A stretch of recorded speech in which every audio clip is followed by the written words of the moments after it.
మూర్తిమత్వం అని చెప్పాం. మూర్తిమత్వం అనేది చాలా చాలా ముఖ్యమైనటువంటి చాప్టర్ ఇది. మరి అతి ముఖ్యమైనటువంటి మూర్తిమత్వంలో మనం ఆల్రెడీ కొంత నేర్చుకోవటం జరిగింది నిన్న. మూర్తిమత్వంలో ఉన్నటువంటి మూలకాల గురించి, అసలు మూర్తిమత్వం అంటే ఏంటి నేర్చుకున్నాం. తర్వాత మరి ఈ రోజు మూర్తిమత్వానికి సంబంధించినటువంటి సిద్ధాంతాలు, ఇది చాలా చాలా ఇంపార్టెంట్ అండి. మూర్తిమత్వానికి సంబంధించినటువంటి సిద్ధాంతాలు తీసుకుంటే మనకి మూర్తిమత్వాన్ని వివరించడానికి 3 ముఖ్యమైనటువంటి సిద్ధాంతాలు అనేవి ఉన్నాయి. అవి ఏంటి అంటే, ఫస్ట్ది ఒక వ్యక్తి యొక్క రూపురేఖల్ని అనుసరించి చేసేటటువంటి సిద్ధాంతం. ఓకే, మూర్తిమత్వాన్ని వివరించడానికి మొట్టమొదటిసారిగా ఇది ఫస్ట్ ఏంటిదంటే రూపురేఖ, ఒక వ్యక్తి యొక్క రూపురేఖలను ఆధారంగా చేసుకుని వివరించినటువంటి సిద్ధాంతం, దీన్ని రూప సిద్ధాంతం అంటారు. ఓకే, మీకు పైన స్టార్టింగ్ లో రాయటం జరిగింది, రూప ఉపగమన సిద్ధాంతం అంటారు. అంటే వ్యక్తుల్లో ఉన్నటువంటి మూర్తిమత్వాన్ని వివరించడం కోసం కొంతమంది శాస్త్రవేత్తలు కొన్ని సిద్ధాంతాలను తయారు చేయడం జరిగింది. మరి తయారు చేసినటువంటి సిద్ధాంతాల్ని మనం మొత్తం 3 రకాలుగా వర్గీకరించడం జరిగింది. ఒకటి రూప ఉపగమన సిద్ధాంతం. ఈ రూప ఉపగమన సిద్ధాంతం అనేది రూపురేఖల ఆధారంగా వర్గీకరించడం జరిగింది. ఓకే, ఇది చాలా చాలా ఇంపార్టెంట్. ఇప్పుడు చెప్పేవన్నీ కూడా చాలా ముఖ్యమైనటువంటి అంశాలు. కాబట్టి మిత్రులందరూ కూడా మీరు ఒక పెన్ను, ఒక నోట్స్ ని ఖచ్చితంగా దగ్గర పెట్టుకున్నట్లయితే మీకు ఈ లైవ్ అయిపోయేసరికి చాలా ముఖ్యమైనటువంటి ఇన్ఫర్మేషన్ మీరు గ్యాదర్ చేసుకోగలుగుతారు. కాబట్టి మిత్రులందరూ కూడా మీరు పెన్నుని, ఒక నోట్స్ ని దగ్గర పెట్టుకోండి. మీకు ఏదైనా చెప్పేటప్పుడు కొంచెం ఎక్కడైనా స్పీడ్ అయినట్లయితే రాసుకోకపోతే మళ్ళీ ఒక మెసేజ్ పెట్టండి, మళ్ళీ నేను దాన్ని రిపీట్ చేస్తాను.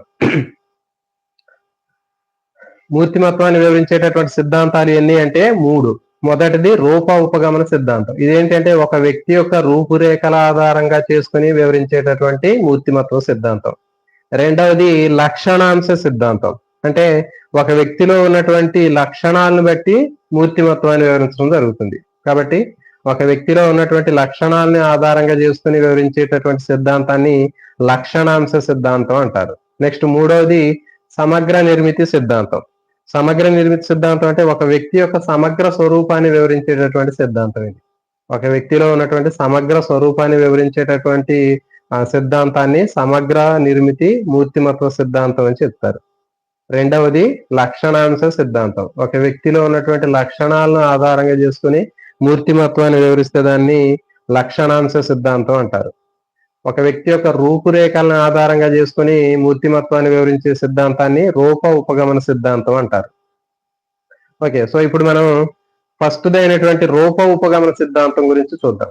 ఓకే, రూప ఉపగమన సిద్ధాంతం అనేది చాలా చాలా ముఖ్యమైనటువంటిది. దీంట్లో ఒక వ్యక్తి యొక్క రూపురేఖల్ని ఆధారంగా చేసుకుని వర్గీకరించినటువంటి సిద్ధాంతాన్ని రూప ఉపగమన సిద్ధాంతం అని చెప్పారు. జనరల్ గా మనకి ఈ రూప ఉపగమన సిద్ధాంతాలు అనేవి మొత్తం ఎన్ని 5 రకాలు ఉన్నాయి.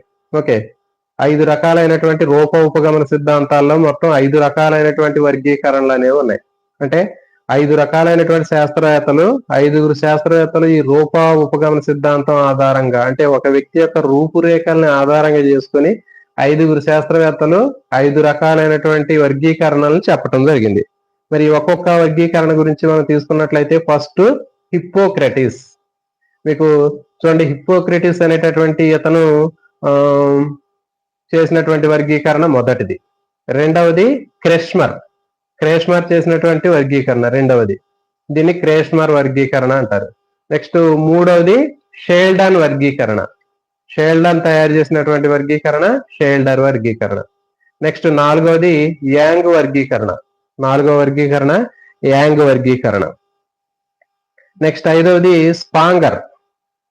ఐదవటటువంటిది స్పాంగర్ వర్గీకరణ చెప్తారు. సో కాబట్టి ఇక్కడ మనకి 5 రకాలైనటువంటి వర్గీకరణలు అనేటటువంటివి ఉన్నాయి. ఈ 5 రకాలైనటువంటి వర్గీకరణలు దేనికి సంబంధించినవి అంటే రూప ఉపగమన సిద్ధాంతానికి సంబంధించినవి.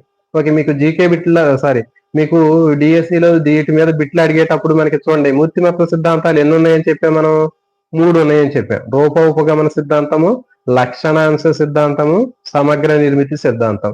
అయితే ఇప్పుడు మనం గుర్తుపెట్టుకునేది ఏంటంటే ఈ క్రింది వాటిలో రూప ఉపగమన సిద్ధాంతానికి సంబంధించినటువంటి వర్గీకరణ ఏది? వినండి, ఈ క్రింది వాటిలో రూప ఉపగమన సిద్ధాంతానికి సంబంధించినటువంటి వర్గీకరణ ఏది అని అడిగినప్పుడు మనకి హిప్పోక్రటిస్ వర్గీకరణ, క్రేష్మర్ వర్గీకరణ, షెల్డన్ వర్గీకరణ, యాంగ్ వర్గీకరణ, స్పాంగర్ వర్గీకరణ. ఓకే. సో ఇది అంటే ఏంటి, మనకి ఇప్పుడు మనం ఫస్ట్ దాంట్లోనే ఉన్నాం. మనం రూపోపగమన సిద్ధాంతం గురించి మాత్రమే మనం మాట్లాడుతున్నాం కాబట్టి మనకి ఇప్పుడు ఏమున్నాయి, మొత్తం 6 రకాల 5 రకాలైనటువంటి వర్గీకరణలు ఉన్నాయి. తర్వాత మనకి లక్షణాంశ ఉపగమనానికి సంబంధించినటువంటి సిద్ధాంతం ఉంది. తర్వాత మూడోది సమగ్ర నిర్మిత సిద్ధాంతం కూడా ఉంది మూర్తిమత్వానికి. కాబట్టి మనకి వాటిలో కూడా విభిన్నమైనటువంటి అంశాలు ఉంటాయి. కాబట్టి మనకి ఎగ్జామ్ లో వాడు ఏం చేస్తారంటే కన్ఫ్యూజ్ చేయడం కోసం ఈ క్రింది వాటిలో ఫర్ ఎగ్జాంపుల్ లక్షణాంశ సిద్ధాంతానికి సంబంధం లేనటువంటి అంశం ఏది అంటే మనకి ఇక్కడ దీంట్లో ఇచ్చినటువంటి ఏది హిప్పోక్రటిస్, క్రెష్మర్, షెల్డన్, యంగ్, స్పాంగర్ అట్లా ఇవ్వచ్చు. కాబట్టి మనకి ఒక దానిలో ఉన్నటువంటి ఒక రకమైనటువంటి రూపోపగమనంలో ఉన్నటువంటివి మనం ఖచ్చితంగా ఈ 5 రకాలైనటువంటి వర్గీకరణలు గుర్తుపెట్టుకోవాలి. సో ఇప్పుడు మనం ఒక్కొక్క దాని గురించి చూద్దాం. ఓకే, హిప్పోక్రటిస్ ఏ విధంగా చెప్పాడు. ఓకే, మూర్తిమత్వ సిద్ధాంతాన్ని రూపురేఖల ఆధారంగా వర్గీకరించడంలో సోక్రటీస్ ఎట్లా వర్గీకరించాడు, క్రేష్మర్ ఎట్లా వర్గీకరించాడు, షెల్డన్ ఎట్లా వర్గీకరించాడు, యాంగ్ ఏ విధంగా వర్గీకరించాడు, స్పాంగర్ ఏ విధంగా వర్గీకరించాడు అనేటటువంటిది ఇక్కడ మనం చూద్దాం. అయితే మిత్రులకు ఒక రిక్వెస్ట్ ఏంటంటే ఇక్కడ నేను మీ అందరికి బాగా అర్థమయ్యేటట్లు ఒక సింపుల్ గా ఒక కోడ్ ని ఉపయోగించి తయారు చేయడం జరిగింది ఇక్కడ. ఓకే, మరి ఈ కోడ్ ను ఉపయోగించి తయారు చేసినప్పుడు కొంతమంది మనకు తెలిసినటువంటి వాళ్ళు కానీ సినిమా హీరోలు కానీ ఇట్లా మనకి వాళ్ళని ఉపయోగించి చేయడం జరిగింది. కాబట్టి మిత్రులు ఎవరు కూడా వాటిని అనిదా భావించవద్దు. జస్ట్ మనకి ఏంటంటే గుర్తు పెట్టుకోవడం కోసం మాత్రం జస్ట్ మనకి ఒక కోడ్ లాగా ఈజీగా గుర్తు పెట్టుకోవడానికి బాగా ఉపయోగపడుతుందనే ఉద్దేశంతో వాళ్ళ యొక్క పేర్లను ఉపయోగించడం జరిగింది. కాబట్టి ఎవరైనా ఇబ్బందిగా ఫీల్ అయితే మనం ఏంటంటే జస్ట్ క్యాజువల్ గా వాటిని త్వరగా గుర్తు పెట్టుకోవడం కోసం మనకి ఒక కోడ్ లాగా ఉపయోగపడుతుందని భావించడానికి వాళ్ళ పేర్లు ఉపయోగించుకున్నాం తప్ప మనం ఎక్కడా కూడా వాళ్ళని ఏదైనా కించపరచడానికి కానీ వాళ్ళకి పేర్లు అనేది మనం ఉపయోగించుకోవట్లేదు. కాబట్టి మరి ఇక్కడ మనకి హిప్పోక్రటిస్ వర్గీకరణ ఫస్ట్. మరి చూడండి, ఈ 5 రకాలైనటువంటి శాస్త్రవేత్తలు వాళ్ళు చెప్పినటువంటి వర్గీకరణలో ఒక్కొక్క వర్గీకరణ అనేది ఒక్కొక్క రకమైనటువంటి లక్షణాన్ని ఆధారంగా చేశారు. ఏంటి అంటే ఫస్ట్ హిప్పోక్రటిస్ ఏ లక్షణం ఆధారంగా చేసుకుని అతను వర్గీకరించారు అనేటటువంటి తీసుకున్నట్లయితే చిత్తవృత్తి. ఓకే, చిత్తవృత్తి అనేటటువంటి లక్షణాన్ని ఆధారంగా చేసుకుని మనకి మూర్తిమత్వ సిద్ధాంతాన్ని వివరించింది ఎవరు అంటే హిప్పోక్రటిస్. నెక్స్ట్ రెండోది క్రేష్మర్ ఏ లక్షణం ఆధారంగా చేసుకుని మూర్తిమత్వ సిద్ధాంతంలో ఉన్నటువంటి రూపోపగమన సిద్ధాంతాన్ని వివరించాడు. అంటే పిచ్చి వాళ్ళ శరీర నిర్మాణం అంటే ఏంటి, పిచ్చి ఆసుపత్రిలో ఉన్నటువంటి పిచ్చి వాళ్ళ యొక్క శరీర నిర్మాణాలను అతను పరిశీలించి అతను ఈ క్రేష్మర్ వర్గీకరణం చేయటం జరిగింది. నెక్స్ట్ షెల్డన్ వర్గీకరణ. ఇతను ఈ షెల్డన్ వర్గీకరణ అనేది దేని ఆధారంగా చేసుకుని చేశాడు అంటే శరీర ఆకృతి ఆధారంగా చేసుకుని చేసినటువంటి వర్గీకరణ ఏది అంటే షెల్డన్ వర్గీకరణ. నెక్స్ట్ యాంగ్ వర్గీకరణ అనేటటువంటిది దేని ఆధారంగా చేసుకుని చేశారు అంటే గుణాల ఆధారంగా చేసుకుని. చూడండి, దాంట్లో మీకు యంగ్ అనేటటువంటి దాంట్లో గా అనేటటువంటి పదం మీద మనకి కలుస్తూ ఉంటుంది. సో కాబట్టి యంగ్ అంటే గుణము అని గుర్తు పెట్టుకోండి ఈజీగా. యాంగ్ వర్గీకరణ ఏ లక్షణం ఆధారంగా చేసుకుని వర్గీకరించారంటే మానసిక గుణాల ఆధారంగా చేసుకుని వర్గీకరించారు. నెక్స్ట్ స్పాంగర్ అనేటటువంటి ఇతను స్పాంగర్ వర్గీకరణ దేని ఆధారంగా చేసుకుని వర్గీకరించారు అంటే విలువల ఆధారంగా. ఓకే, విలువల ఆధారంగా చేసుకుని వర్గీకరించినటువంటి వర్గీకరణ ఏది అంటే స్పాంగర్ వర్గీకరణ. మరి దీన్ని ఎట్లా కోడ్ ఉంటుంది దీంట్లో గుర్తు పెట్టుకోవడానికి. చూడండి, స్పాంగర్ అనగానే దాంట్లో మనకి 6 అనే పదం కనిపిస్తుంది. స్పాంగర్ అని గుర్తుపెట్టుకుంది. స్పాంగర్ లో మనకి 6 అనే నెంబర్ కనిపిస్తుంది. 6 అనేది ఏంటి ఒక విలువే కదా. 6 అనేది ఏంటి ఒక విలువ. మరి అంటే ఏంటి, కాబట్టి స్పాంగర్ వర్గీకరణ అనేది దేని ఆధారంగా చేసుకుని వర్గీకరించారు అంటే విలువలు ఆధారంగా చేసుకుని వర్గీకరించారు. ఓకే, చూడండి, మరి ఇప్పుడు ఒకసారి మీరు ఆన్సర్ చేయండి. మూర్తిమత్వ సిద్ధాంతాల్లో రూపోపగమన సిద్ధాంతమైనటువంటి క్రేష్మర్ వర్గీకరణ ఏ లక్షణాన్ని ఆధారంగా చేసుకుని వర్గీకరించారు.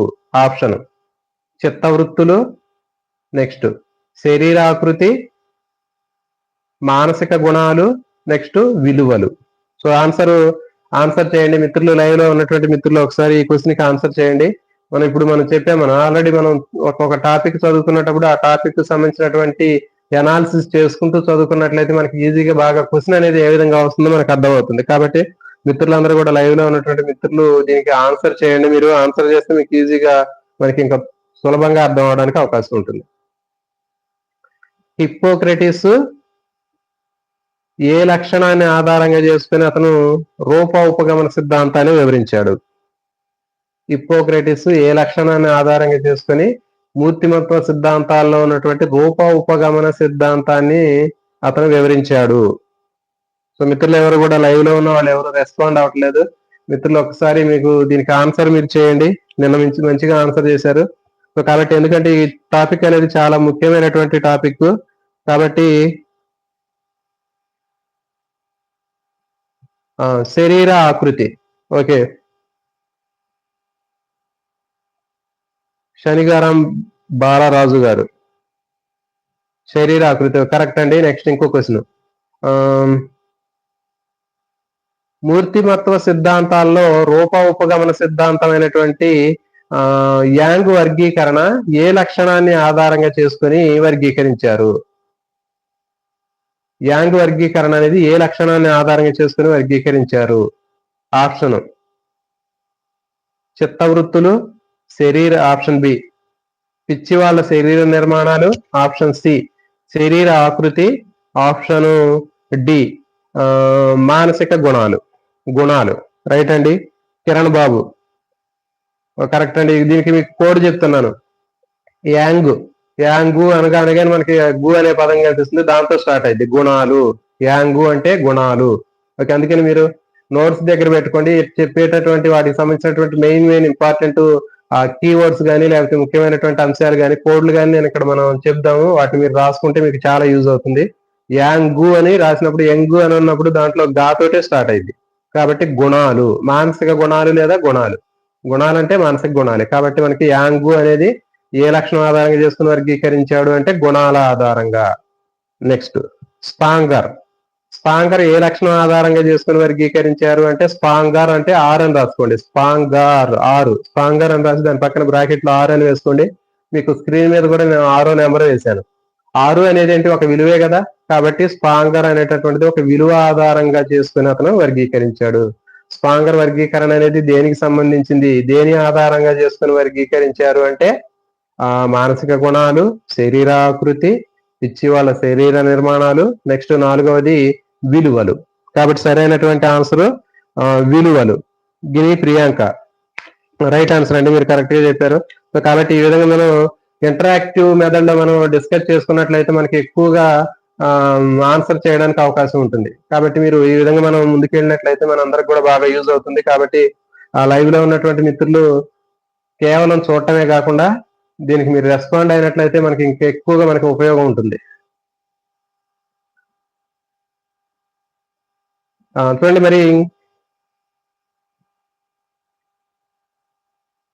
క్రేష్మర్ పిచ్చి వాళ్ళ శరీర నిర్మాణాలు, పిచ్చి ఆసుపత్రిలో ఉన్నటువంటి పిచ్చి వాళ్ళ శరీర నిర్మాణాల మీద ఆ లక్షణం ఆధారంగా చేసుకుని ఇతను వర్గీకరించడం జరిగింది. నెక్స్ట్ షెల్డన్ అనేటటువంటిది శరీర ఆకృతి ఆధారంగా చేసుకుని వర్గీకరించారు. చూడండి అక్కడ మరి షెల్డన్ అనేటటువంటి దాంట్లో కోడ్ ఉంది చూడండి. ఏంటి అంటే షెల్డన్ అనేటటువంటి దాంట్లో మనకి కోడ్ ఏంటంటే లడ్డు బాబు అని గుర్తుపెట్టుకోండి. ఓకే, షెల్డన్ అంటే ఏంటి, దాంట్లో లడ్డు అనే పదం కనిపిస్తుంది. లడ్డు. ఓకే, షెల్డన్ అనేటటువంటి పదం అనగానే మనకి లడ్డు అనే పదం గుర్తు రావాలి. అంటే ఏంటి, లడ్డు బాబు అంటే శరీరం ఆకృతి ఆధారంగా మనకి వివరించారు. Okay, next. సో దీనికి మనకి ఇంకా కోడ్లు కూడా ఉన్నాయి, చెప్తాను. హిప్పోక్రాటిస్ వర్గీకరణ, క్రేష్మర్ వర్గీకరణ, షెల్డన్ వర్గీకరణ, యంగ్ వర్గీకరణ, స్పాంగర్ వర్గీకరణ గురించి మనం ఒక్కొక్క వర్గీకరణ గురించి మనం డీటెయిల్ గా నేర్చుకుందాం. ముందుగా మనం హిప్పోక్రాటిస్ వర్గీకరణ గురించి చూద్దాం. చూడండి, ఫస్ట్ హిప్పోక్రాటిస్ వర్గీకరణ అనేటువంటి తీసుకున్నట్లయితే ఇతను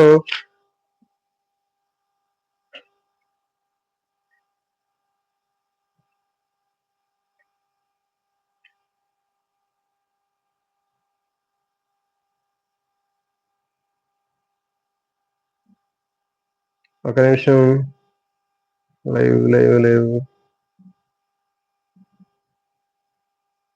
లైవ్ పోయింది.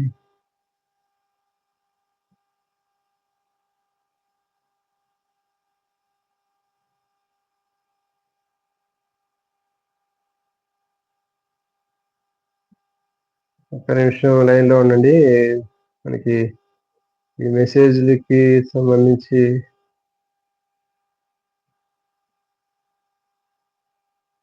లైవ్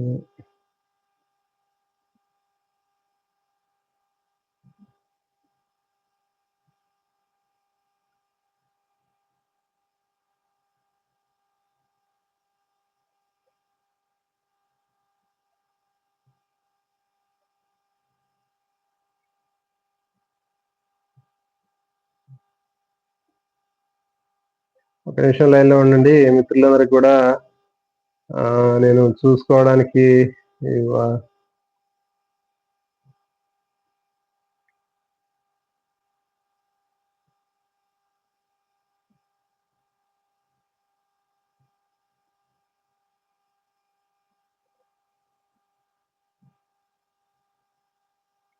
చూడండి.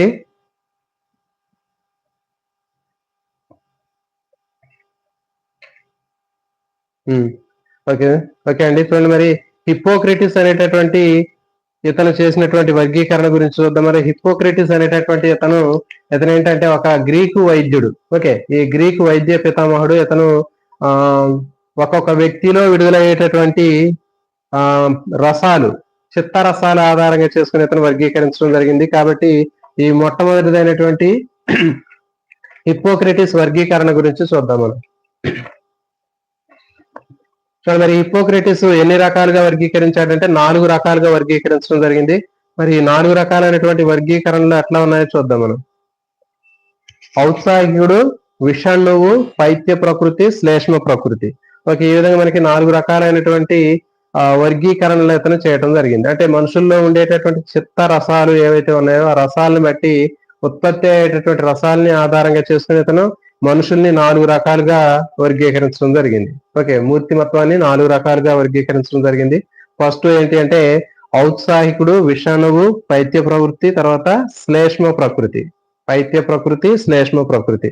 ఓకే, దీనికి ఒక కోడ్ చెప్తున్నాను. మీరు ఈ కోడ్ రాసుకున్నట్లయితే అతను చెప్పినటువంటి 4 రకాలైనటువంటి అంశాలని కూడా, మూర్తిమత్వ రకాలను కూడా ఈజీగా గుర్తుపెట్టుకోవచ్చు. అదేంటి అంటే హిప్పోక్రటిస్ కి పైత్యం ఎక్కువయ్యి టీలో విషం కలిపి తీసుకొస్తే వాళ్ళ ఫ్రెండ్ ఉత్సాహంతో తాగి శ్లేష్మ వాంతి చేసుకున్నాడు. ఒకసారి మళ్ళీ ఒకసారి చూడండి.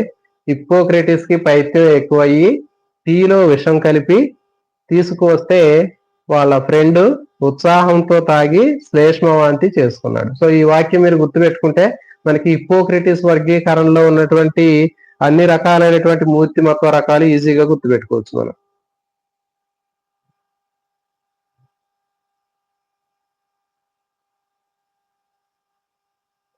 చూడండి, మళ్ళీ ఒకసారి చూడండి.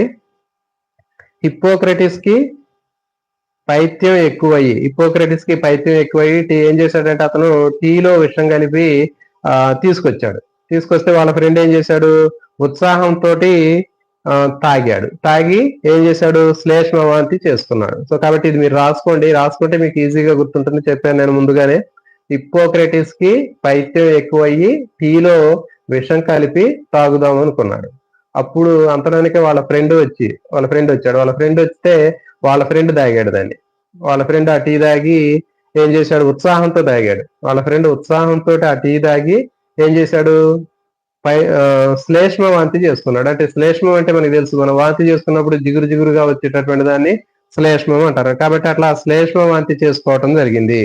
కాబట్టి మనకి ఈ కోడ్ గుర్తు పెట్టుకుంటే మీకు మొత్తం ఈ హిప్పోక్రటిస్ వర్గీకరణ ఈజీగా మనకి వచ్చేస్తాయి. చూడండి, హిప్పోక్రటిస్ పేరులోనే ఉంది. హిప్పోక్రటిస్ లో టీ అనేటటువంటి పదాన్ని కూడా నేను ఉపయోగించాను. హిప్పోక్రటిస్ పైత్యం ఎక్కువయ్యి, హిప్పోక్రటిస్ కి పైత్యం ఎక్కువయ్యి టీలో విషాన్ని కలుపుకొని తాగుదామని అనుకోగానే వాళ్ళ ఫ్రెండ్ వచ్చాడు. అప్పుడు వాళ్ళ ఫ్రెండ్ ఏం చేశాడు, ఉత్సాహంతో ఏం చేశాడు, ఓకే, ఉత్సాహంతో ఆ టీ తాగి ఏం చేశాడు, శ్లేష్మ వాంతి చేసుకున్నాడు. కాబట్టి ఈ వాక్యం మనం గుర్తుపెట్టుకున్నట్లయితే ఈజీగా దాంట్లో ఉన్నటువంటి అన్ని కూడా వచ్చేస్తాయి. చూడండి, హిప్పోక్రటిస్ కు పైత్యం ఎక్కువైంది అని చెప్తున్నాను. అంటే ఏంటి, హిప్పోక్రటిస్ కు పైత్యం ఎక్కువైంది అంటే ఏంటంటే పైత్యం అనేటటువంటి పదంలో పైత్య రసం ఉంది. ఓకే, అంటే పైత్య ప్రవృత్తి. అది నెక్స్ట్ ఎక్కువయ్యి టీలో విషాన్ని కలిపి.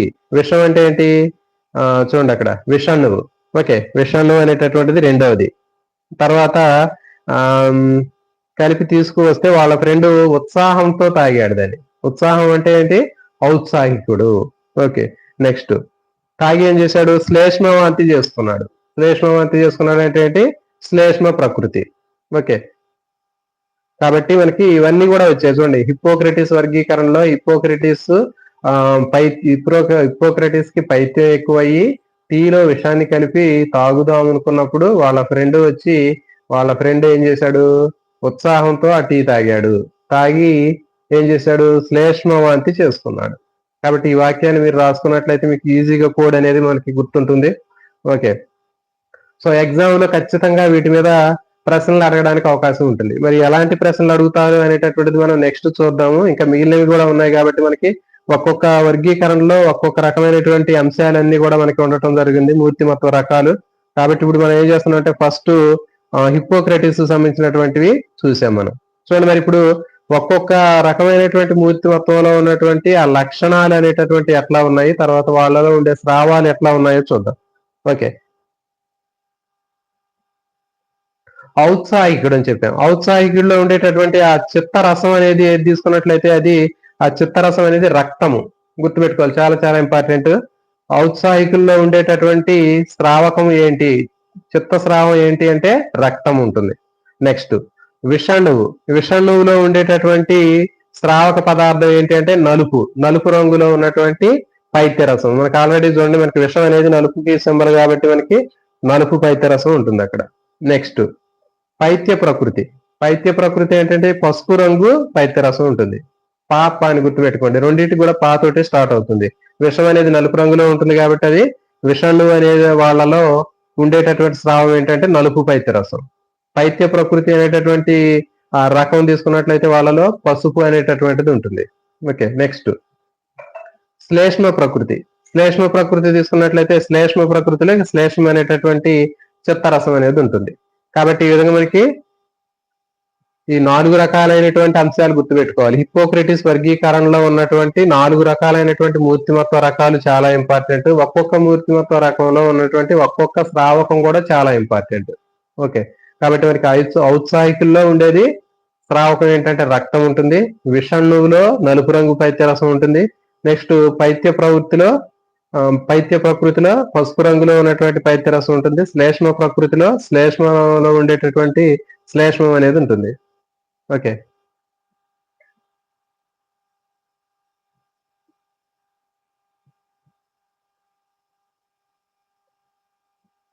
ఓకే అండి. నెక్స్ట్ ఇప్పుడు చూద్దాం.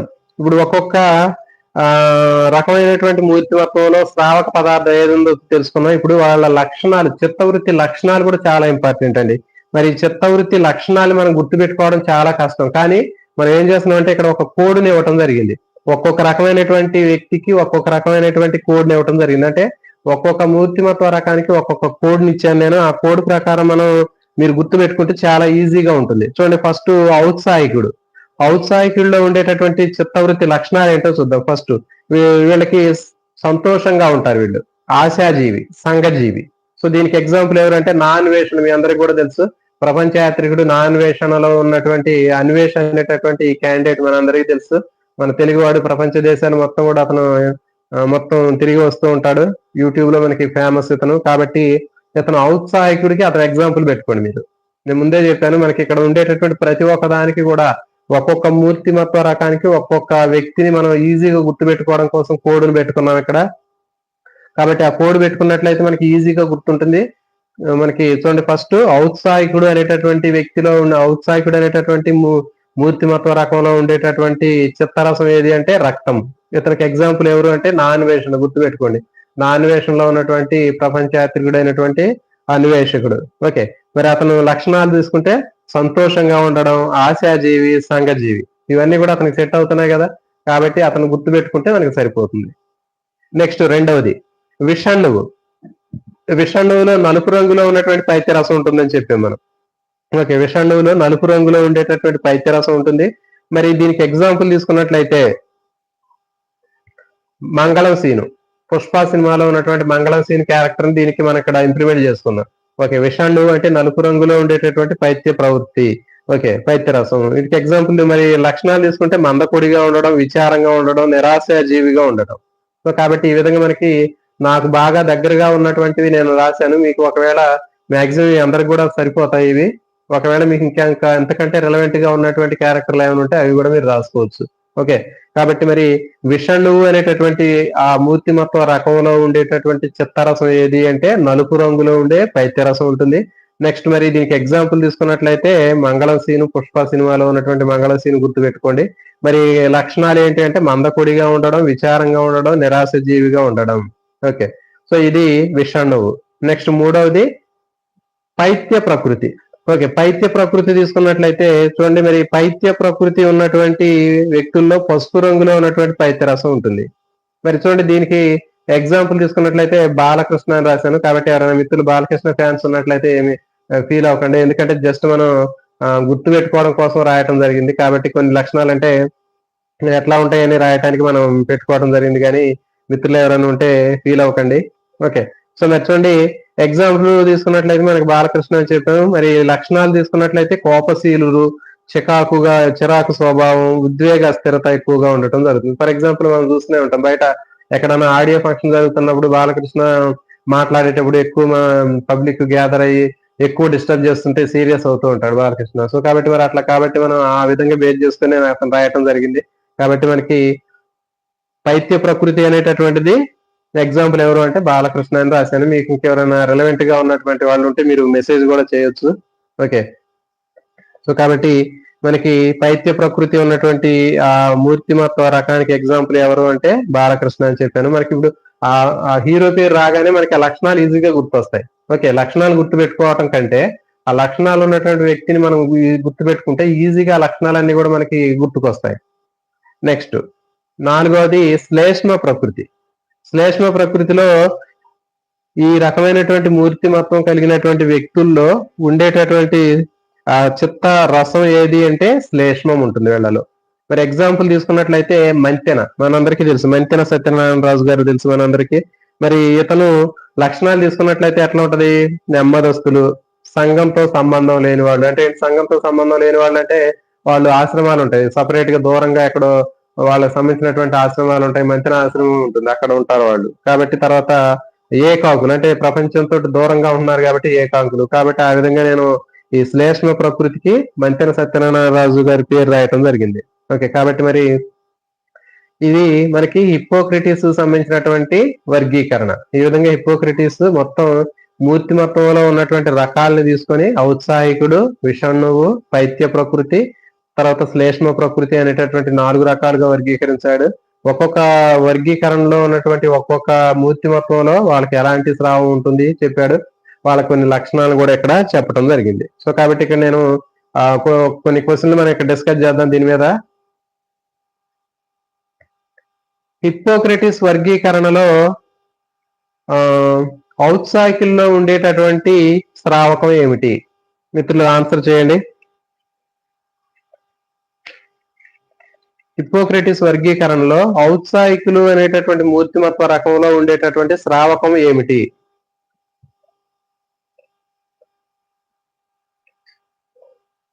రక్తం. ఓకే, అనుషా దాసరి. ఓకే అండి, రక్తం అండి. ఔత్సాహికుల్లో ఉండేటటువంటి శ్రావకం ఏంటి అంటే రక్తము. Anusha Dasari blood. Okay, Singaram Balaraju. Okay, LP collections blood. Okay అండి, నెక్స్ట్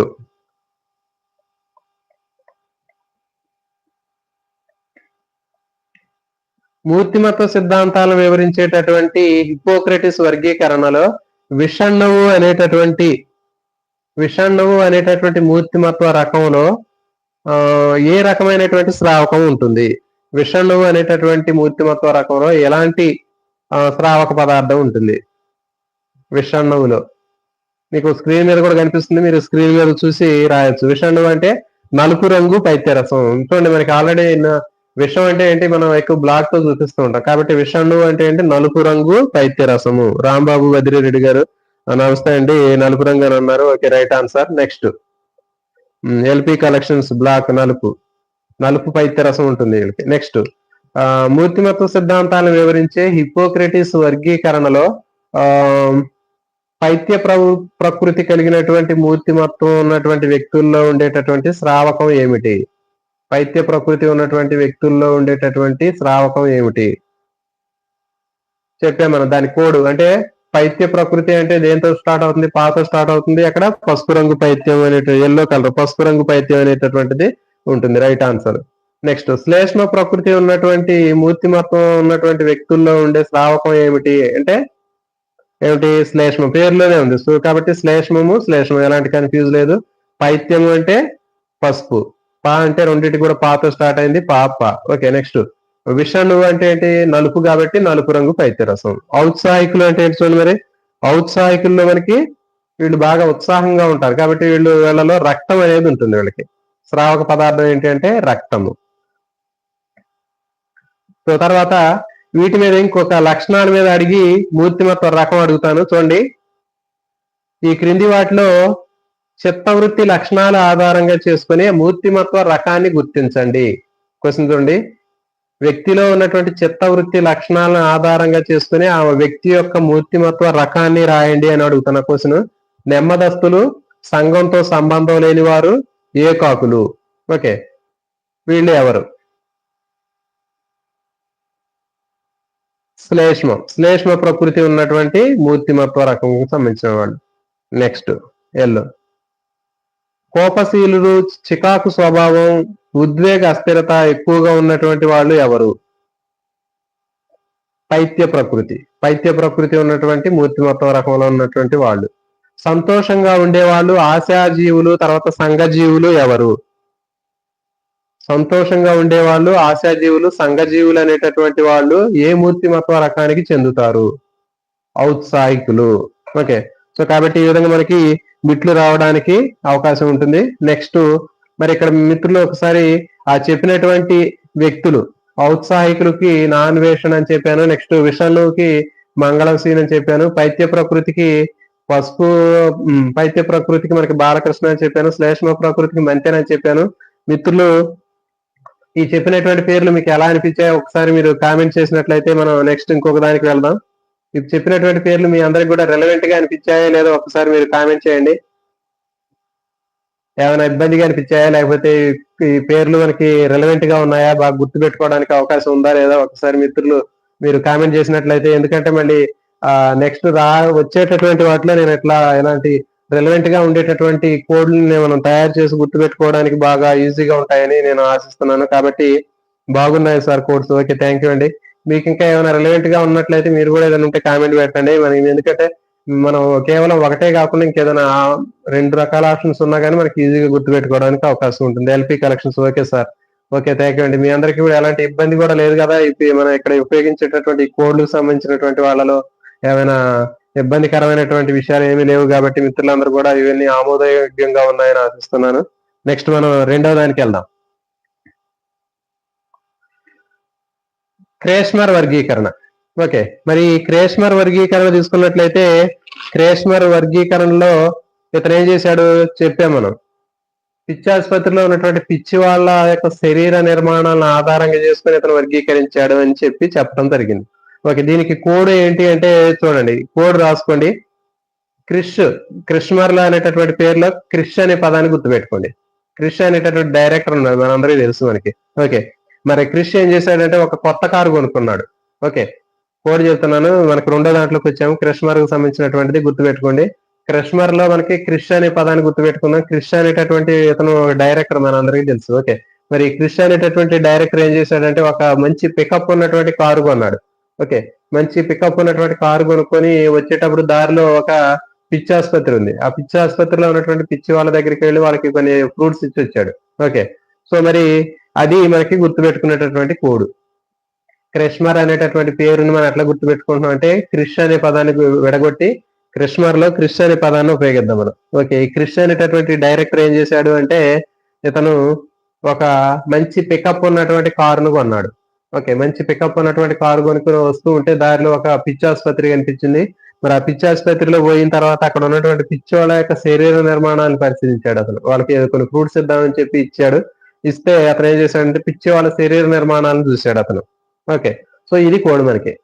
సో ఇక్కడ ఏంటి అంటే మరి కోడ్ ఏంటంటే కృష్ణ ఏం చేశాడు, పిచ్చి ఆసుపత్రిలో ఉన్నటువంటి పిచ్చి వాళ్ళ యొక్క శరీర నిర్మాణాన్ని పరిశీలించాడు. కాబట్టి ఏ లక్షణం ఆధారంగా చేసుకుని కృష్ణ వర్గీకరణ చేశాడు అంటే చూడండి, పిచ్చి వాళ్ళ శరీర నిర్మాణాలు. ఓకే, మరి మరి ఎలాంటి కారు కొన్నాడు, మంచి పికప్ ఉన్న కారు కొన్నాడు అని చెప్పాను నేను. అక్కడ పికప్ అనే పదం కింద అండర్లైన్ చేసుకోండి. క్రిష్ ఏం చేశాడు, ఒక మంచి పికప్ ఉన్న కారును కొన్నాడు. పికప్ అనే పదం కింద అండర్లైన్ చేసుకొని కొని వచ్చేటప్పుడు పిచ్చి ఆసుపత్రి కనిపిస్తే పిచ్చి ఆసుపత్రిలో ఉన్నటువంటి పిచ్చి వాళ్ళను పరామర్శించి వాళ్ళకి కొన్ని ఫ్రూట్స్ ఇచ్చాడు. వచ్చేటప్పుడు వాళ్ళకి శరీర నిర్మాణాలు కూడా బాగా పరిశీలించాడు. సో ఇదే మనకు కావాల్సినటువంటి కాన్సెప్ట్. ఓకే, సో మరి ఇక్కడ మనకి పికప్ అనే పదాన్ని తీసుకున్నట్లయితే అవి 3 రకాలైనటువంటి మూర్తిమత్వ రకాలు అక్కడ. ఓకే, పికప్ అనేటటువంటి దాంట్లో పేవరకాయలు, క్రీడాకాయలు, ప్రాంశుకాయలు. ఓకే, చూడండి అక్కడ మనకి 3 కనిపిస్తున్నాయి. పేవరకాయలు, క్రీడాకాయలు, ఓకే, ప్రాంశుకాయలు, పికప్. మూడు రకాలైనటువంటి ఆ మూర్తిమత్వం ఉన్నటువంటి వ్యక్తుల్లో వాళ్ళ ఫస్ట్ లెటర్ తీసుకున్నాను నేను. Okay, pickup. పికప్ అంటే పీలో పికప్ అంటే పేవరకాయలు, కా అంటే క్రీడాకాయలు, నెక్స్ట్ పా అంటే ప్రాంశుకాయలు. ఓకే, సో కాబట్టి ఈ కోడ్ అనేది కూడా చాలా దగ్గరగా రెలవెంట్ గా ఉన్నటువంటి కోడ్. మళ్ళీ ఒకసారి రాసుకోకపోతే మిత్రులు రాసుకోండి.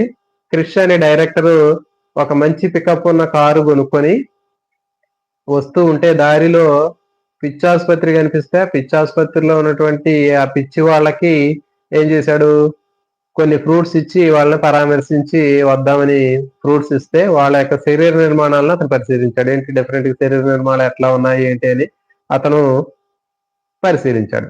కాబట్టి ఇక్కడ మనం గుర్తుపెట్టుకునేది ఏంటంటే క్రిష్ అంటే క్రిష్మర్. ఓకే, తర్వాత పిచ్చి ఆసుపత్రిలో పిచ్చి వాళ్ళ శరీర నిర్మాణాన్ని పరిశీలించాడు. ఏ లక్షణాన్ని ఆధారంగా చేసుకుని క్రిష్మర్ వర్గీకరణ చేశాడు అంటే పిచ్చి వాళ్ళ శరీర నిర్మాణాల ఆధారంగా చేసుకుని వర్గీకరించాడు. నెక్స్ట్ మరి అతను చేసిన వర్గీకరణలో 3 రకాలైనటువంటి మూర్తిమత్వ లక్షణాలు ఉన్నాయి కదా. అవి ఏంటి అంటే పేవరకాయలు, క్రీడాకాయలు, ప్రాంశుకాయలు. మరి ఈ మూడింటిని ఎట్లా గుర్తుపెట్టుకోవాలంటే పికప్ చెప్పాము. అతను ఒక మంచి పికప్ ఉన్నటువంటి కారు కొనుక్కొని వస్తూ ఉన్నాడని చెప్పాం. కాబట్టి పికప్ అంటే పేవరకాయలు, క్రీడాకాయలు, ప్రాంశుకాయలు. సో కాబట్టి ఈ విధంగా మనకి 3 రకాలైనటువంటి మూర్తిమత్వ రకాలు కూడా ఈజీగా వచ్చాయి. ఓకే, ఇప్పుడు మనం ఏం చేద్దామంటే ఈ మూడింటిని చూద్దాం.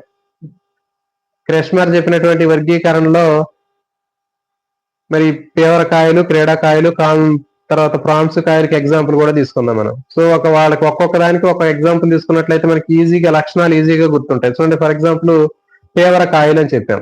మరి పేవరకాయలు సంబంధించినటువంటి ఎగ్జాంపుల్ తీసుకున్నట్లయితే మనకి సునీల్ శెట్టి మనందరికీ తెలుసు. అంటే అతను చాలా సినిమాల్లో ఉంటాడు, కమీడియన్. ఓకే, 7 బృందావన కాలనీ సినిమాల్లో కూడా అతను ఉన్నాడు. ఓకే, ఎట్లా అతను బాగా జేఎం సినిమాలో ఉన్నాడు. ఆ సునీల్ శెట్టి అంటారు. ఆ సునీల్ శెట్టి అయినా లేకపోతే మనకి లడ్డూ బాబుని కూడా గుర్తుపెట్టుకోవచ్చు. ఓకే, అల్లరి నరేష్ లడ్డూ బాబు సినిమా తీశాడు కదా. సో కాబట్టి ఆయన పొట్టిగా లావుగా ఉన్నాడు కాబట్టి అతను పేవరకాయలు. ఓకే, నెక్స్ట్ రెండవది ఏంటంటే క్రీడాకాయలు. ఓకే, క్రీడాకాయలు వీళ్ళు ఎట్లా ఉన్నారంటే దేహం దారుఢ్యంగా ఉండి అనుపాతంలో ఉంటుంది. వీళ్ళకి శరీరం అనేది అనుపాతంలో ఉంటది. దేహం దారుఢ్యంగా ఉంటుంది, ఫిజికల్ ఫిట్నెస్ ఉండి వాళ్ళ బాడీ అంతా కూడా ఒక అనుపాతంలో ఉంటుంది. సో ఎగ్జాంపుల్ ఎవరంటే విరాట్ కోహ్లీ. ఓకే, విరాట్ కోహ్లీ ఎగ్జాంపుల్ తీసుకోండి. నెక్స్ట్ ప్రాంశుకాయలు. ప్రాంశుకాయలను ఎగ్జాంపుల్ గా తీసుకున్నట్లయితే మనకి ప్రాంశుకాయలకి ఎగ్జాంపుల్ సన్నగా పొడవుగా ఉంటారు. వీళ్ళు ఎగ్జాంపుల్ తీసుకుంటే పూజా హెగ్డే కానీ లేకపోతే అల్లరి నరేష్ కానీ తీసుకోవచ్చు. సో కాబట్టి ఇక్కడ మనకి 3 రకాలైనటువంటి క్రిష్మర్ వర్గీకరణలో 3 రకాలైనటువంటి మూర్తిమత్వ రకాలు అనేవి వచ్చాయి. పికప్ అని చెప్పాం, పేవరకాయలు, క్రీడాకాయలు, ప్రాంశుకాయలు. ఓకే, పికప్ ఇది రాసుకోండి. కింద కూడా నేను అక్కడ మీకు కోడ్ ఇచ్చాను. కోడ్ లో క్రిష్ అని చెప్పాను, తర్వాత పికప్ ఉన్న కారు అని చెప్పి మీకు చెప్పడం జరిగింది. కాబట్టి మనకి అది కోడ్. కాబట్టి మీరు రాసుకునేటప్పుడు ఈ కోడ్లు కూడా రాసుకుంటే చాలా చాలా ఉపయోగపడతాయి. కాబట్టి మనం ఎలాంటి గుర్తుపెట్టుకునేటప్పుడు కోడ్ ద్వారానే మనం ఈజీగా గుర్తుపెట్టుకోగలుగుతాం. ఎందుకంటే ఎట్లాంటి మొత్తం 5 రకాల వర్గీకరణలు ఉన్నాయి. ఒక్కొక్క వర్గీకరణలో మనకి మళ్ళీ అంశాలు ఉన్నాయి, మూర్తిమత్వ రకాలు ఉన్నాయి. కాబట్టి మరి ఇవన్నీ కూడా మనం కన్ఫ్యూజ్ అవ్వడానికి అవకాశం ఉంటుంది. మళ్ళీ నెక్స్ట్ ఇంకా మిగిలినటువంటివి కూడా ఉన్నాయి, లక్షణాంశాలు ఉన్నాయి, సమగ్ర నిర్మితి కూడా ఉంది. కాబట్టి చాలా కాంప్లికేటెడ్ గా ఉండేటటువంటిది. కాబట్టి మనం దీన్ని సింప్లిఫై చేసి బాగా జనరలైజేషన్ చేసి మనం చదువుకుంటే మనం మంచిగా మార్కులు స్కోర్ చేయడానికి అవకాశం ఉంటుంది. ప్రిపరేషన్ కూడా చాలా ఈజీగా అయిపోతుంది. ఓకే, చూడండి మరి ఇప్పుడు లక్షణాలు చూద్దాం. పేవరకాయలు తీసుకున్నట్లయితే పేవరకాయలు అనేటటువంటి వ్యక్తికి ఎగ్జాంపుల్ మనం ఏం రాసాము అంటే సారీ ఏది పేవరకాయల ఎగ్జాంపుల్ తీసుకున్నట్లయితే పొట్టిగా లావుగా ఉంటారని చెప్పాం. ఎవరు? సునీల్ శెట్టి అని చెప్పి. అతను ఉల్లాసంగా ఉంటాడు, ఉద్వేగ స్థిరత్వం ఎక్కువ ఉంటుంది. ఓకే. తర్వాత మేధావులు, బహిర్వర్తనులు. సో ఈ విధంగా మనం వాటిని ఈజీగా గుర్తుపెట్టుకోవచ్చు. కాబట్టి మనకి మాక్సిమం ఈ లక్షణాలు అనేవి చాలా తక్కువగా అడుగుతారు. కాబట్టి మనకి ఆ క్యారెక్టర్ గుర్తుపెట్టుకుంటే ఈజీగా రాయొచ్చు. ఓకే. ఆ క్యారెక్టర్ మనకి చదవగానే వెంటనే మనకి ఆ పర్సన్ అనేవాడు గుర్తొస్తాడు. ఫర్ ఎగ్జాంపుల్ ఇప్పుడు సునీల్ శెట్టి కానివ్వండి, లేకపోతే లడ్డు బాబులు కానీ చూసినట్లయితే మనకి ఈజీగా పేవరకాయలు అనేటటువంటి పదానికి అది రెలవెంట్ గా ఉంది. పొట్టిగా లావుగా ఉండడం. నెక్స్ట్ రెండవది క్రీడాకాయులు. క్రీడాకాయులు తీసుకున్నట్లయితే వీళ్ళలో శరీరం అనేది ఎట్లా ఉంటుంది? దారుఢ్యంగా ఉంటుంది, అనుపాతంలో ఉంటుంది అని చెప్పాము. ఆశావాదులు, ఉభయవర్తనులు వీళ్ళు. ఓకే. వీళ్ళు క్రికెట్ మ్యాచ్ కి సంబంధించినటువంటి విరాట్ కోహ్లీని ఎగ్జాంపుల్ గా తీసుకున్నాను. నెక్స్ట్ మూడవది ప్రాన్స్ కాయలు. ఓకే. మరి వీళ్ళు సన్నగా పొడవుగా ఉంటారు. ఓకే. ప్రాన్స్ కాయలు సన్నగా పొడవుగా ఉంటారు. వీళ్ళు అంతర్వర్తనులు, ఆదర్శ జీవులు, భావవాదులు, ఖచ్చితత్వాన్ని పాటిస్తూ ఉంటారు. Okay. So example Pooja Hegde, తర్వాత అల్లరి నరేష్. వీళ్ళు సన్నగా పొడవుగా ఉండేటటువంటి క్యారెక్టర్లు ఇక్కడ ఇవ్వడం జరిగింది. ఓకే. ఇప్పుడు మనం రెండు రకాలైనటువంటి వర్గీకరణల గురించి చెప్పాము. హిప్పోక్రటిస్, క్రేష్మర్ వర్గీకరణ. ఈ రెండు రకాలైనటువంటి వర్గీకరణల మీద మనం ప్రశ్నలు తీసుకున్నట్లయితే చూడండి. క్రేష్మర్ వర్గీకరణలో లేనటువంటి జాగ్రత్త క్వశ్చన్కి ఆన్సర్ చేయండి. ఇప్పుడు మీరు క్రేష్మర్ వర్గీకరణలో లేనటువంటి మూర్తిమత్వ రకాన్ని గుర్తించండి. క్రేష్మర్ వర్గీకరణలో లేనటువంటి మూర్తిమత్వ రకాన్ని గుర్తించండి. పేవరకాయలు, క్రీడాకాయలు, నెక్స్ట్ ప్రాన్స్ కాయలు, నెక్స్ట్ విషణువు. సో ఆన్సర్ చెప్పండి. క్రేష్మర్ వర్గీకరణలో లేనటువంటి మూర్తిమత్వ రకము ఏది? పేవరకాయలు, క్రీడాకాయలు, ప్రాన్స్ కాయలు, నాలుగవది విషణువు. సో మిత్రులు, లైవ్ లో ఉన్న మిత్రులు ఆన్సర్ చేయండి. సో కాబట్టి మనకి క్వశ్చన్లు అనేవి ఈ విధంగా మనకి ఇప్పుడు రెండు రకాలైనటువంటివి మనం నేర్చుకున్నాం. ఓకే. రెండు రకాలైనటువంటి వర్గీకరణలు నేర్చుకున్నప్పుడు రెండు రకాలైనటువంటి వర్గీకరణల మీద మనకి క్వశ్చన్లు అనేవి కొద్ది కన్ఫ్యూజ్ గా పెరుగుతుంది. ఇంకోటి వస్తే ఇంకొంచెం కన్ఫ్యూజ్ పెరుగుతుంది. 4 వస్తే 5 వస్తే చాలా కన్ఫ్యూజ్ ఉంటుంది. కాబట్టి మనకి చాలా జాగ్రత్తగా మనకి ఈజీగా గుర్తుండేటటువంటి కోడ్లు అనేవి ఇక్కడ మనం పెట్టుకోవడం జరిగింది.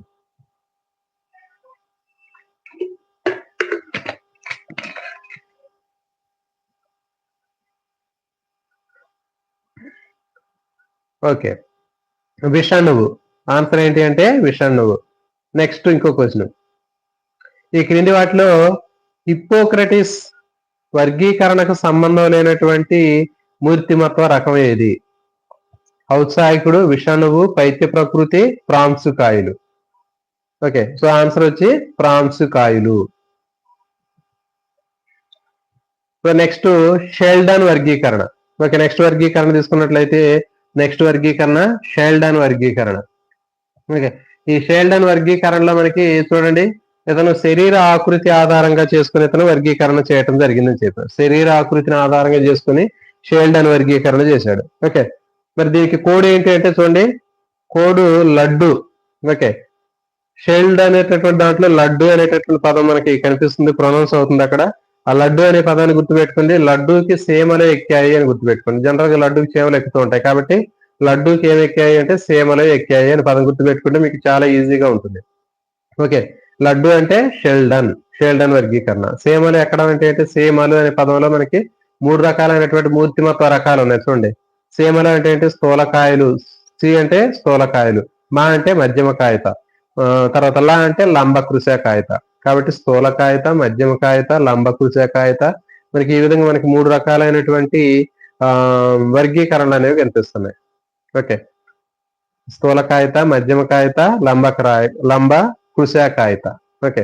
సో ఇది కోడ్. రాసుకోకపోతే మీకు స్క్రీన్ మీద కూడా కనిపిస్తుంది, కోడ్ రాసాము. లడ్డు అనేది ఏంటి అంటే షెల్డన్ అనే పదంలో లడ్డు అనే పదం కనిపిస్తుంది. నెక్స్ట్ ఈ లడ్డూకి ఏమైందంటే చేమలెక్కాయి. సో ఈ పదం గుర్తుపెట్టుకుంటే మీకు ఈజీగా గుర్తుంచుకోవచ్చు.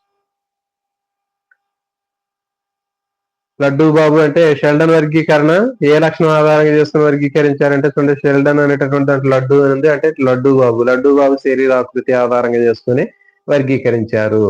ఓకే. సో ఇది మరి ఇప్పుడు వీళ్ళని తీసుకున్నట్లయితే షెల్డన్ చేసినటువంటి వర్గీకరణలో మనకి వీళ్ళ లక్షణాలు తీసుకుందాం. స్థూలకాయలు, తర్వాత మధ్యమ కాయలు, లంబకృశ కాయలు తీసుకున్నట్లయితే వీళ్ళ లక్షణాలు ఎట్లా ఉంటాయో చూద్దాం మనం. స్థూలకాయలు తీసుకున్నట్లయితే మనం సునీల్ శెట్టి అని చెప్పాం మనం. Okay, Sunil Shetty example. ఇతను ఉల్లాస ప్రియులు, సంతోష్ ప్రియులు, సాంఘిక పరిపక్వత ఉంటుంది. ఓకే, నెక్స్ట్ ఇతనితో పాటు మనం లడ్డూ బాబును కూడా రాసుకోవచ్చు.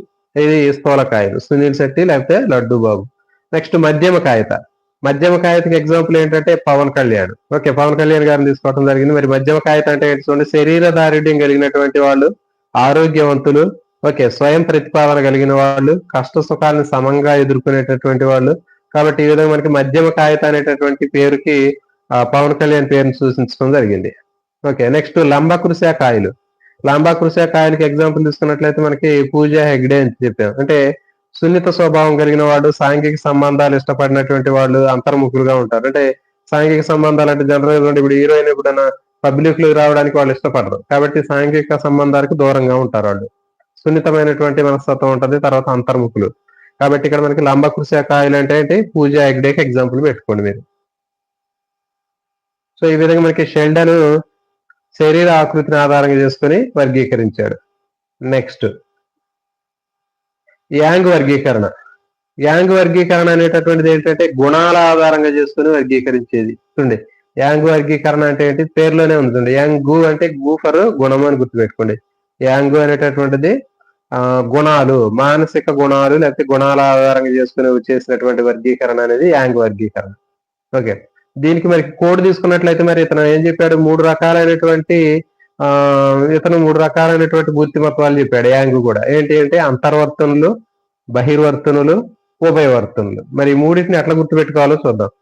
యాంగు అనే పదాన్ని మనం ఎట్లా గుర్తుపెట్టుకోవాలంటే ఒంగు అనే పదాన్ని గుర్తుపెట్టుకోండి. యాంగు అంటే ఒంగు అనటం. అంటే ఏంటి, అక్కడ చూడండి మీకు ఒక చిన్న హట్ బొమ్మ వేసాను, ఒక చిన్న గుడిసె. ఓకే, ఆ చిన్న గుడిసె పూరింట్లోకి, ఆ చిన్న చుట్టింట్లోకి వెళ్ళాలి అంటే ఒక చిన్న ద్వారం ఉంటది. మరి ఆ ద్వారంలో మనం ఎట్లా పోతాం, వంగిపోతాం లోపలికి, ఒంగోని లోపలికి వెళ్తాం.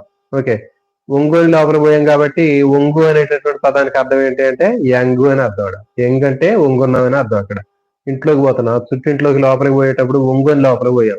లోపలికి పోతే ఏమైతుంది, లోపల ఏముంటది, అంతర్వర్తులు. అంటే లోపలికి పోయామంటే అంతర్వర్తులు. మరి ఆ ఇంట్లోంచి మళ్ళీ బయటకు వచ్చామంటే బహిర్వర్తులు. మరి ఇంట్లోకి రాకుండా బయటికి పోకుండా గడప దగ్గర నిలబడి ఉన్నాం అంటే ఏంటి, ఉభయవర్తులు.